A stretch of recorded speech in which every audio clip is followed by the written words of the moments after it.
Hi guys, what is going on and welcome to today's YouTube video. In today's video we are going to discuss this recent Bitcoin crash that we saw last week. Is it really over for Bitcoin? Are we now going to go towards new cycle lows? Are we going to visit these lows over here in the upcoming weeks and months? That's the first thing that we are going to discuss in today's video. Besides that, I also want to go over the lower time frame update for Bitcoin and the lower time frame analysis and potential trade ideas that I have in mind for the Bitcoin price. But let's start with that higher time frame crash that we saw last week.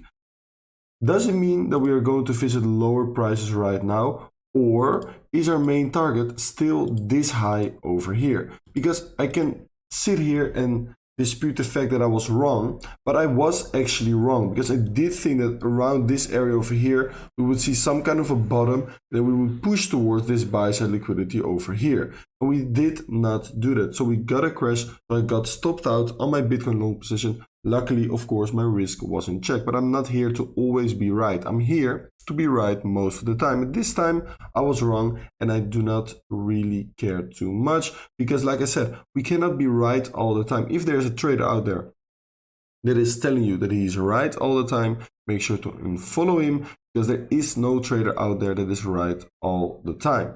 But now it's very, very important, because does this crash mean that we are going to visit lower price for the Bitcoin price, or do we still have this buy side liquidity target in the scopes for the Bitcoin price? Personally, I think we need to give Bitcoin some time to let price action develop on a higher time frame before I can form my bias.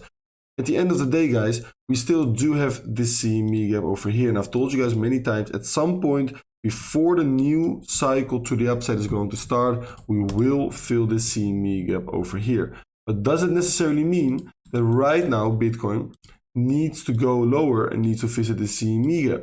No, it doesn't necessarily mean that, because it still has plenty of time before the next halving to get a push upwards, distribute over here, get a push downwards towards the CME gap, reaccumulate here, and then start the impulse to the upside towards new all-time highs. In my opinion, that's still a valid scenario. At the end of the day, guys, if we are going to take the range over here, we are going to take the range high towards the range low, we can see that currently Bitcoin is testing that mid-range. And as long as the mid-range holds, and yes, that can also occur with a little deviation over here and a reclaim, we should expect the range high to be next, which is that buy side liquidity target over here. So personally, I refuse to turn extremely bearish over here. Yes, I do believe there's still plenty of liquidity to be swept below this low over here, and taking out that low but not confirming a break of structure. So what do I mean by that? Not starting to close and open candles below that low on the daily time frame. This could potentially turn into a liquidity grab. We reclaim the mid-range and we send it towards a range high over here.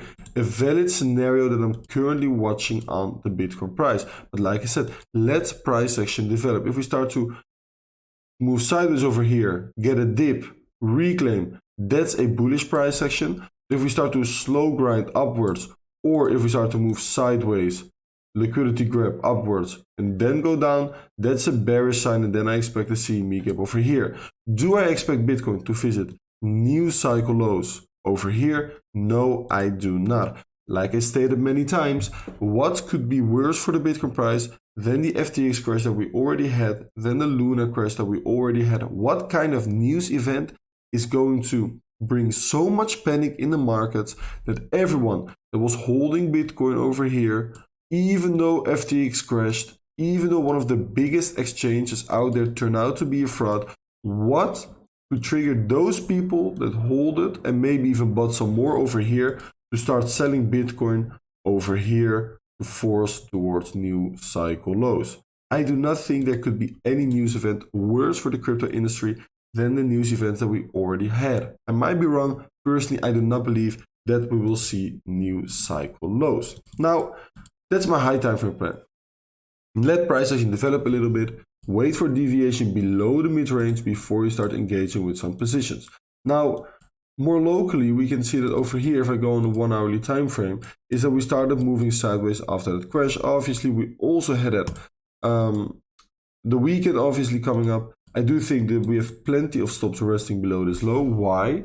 Because retail traders will see this as a sweep and they will see this as a break of structure to the upside. So what happens is retail starts longing the pullback.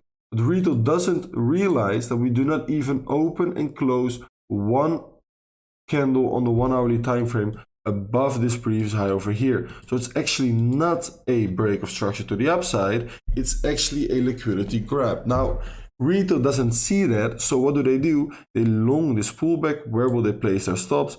Below this low, this low, this low, and maybe even some will put it below this low. What does that mean? It means that I do expect a little bit of a dip today to take out those lows, maybe even take out this low and this low over here. But afterwards, I'm kind of expecting some kind of a short squeeze, guys, because if we're going to visit a little bit lower over here for the Bitcoin price, at the end of the day, we are going to tap into this demand area over here, right? So we're going to tap into the demand.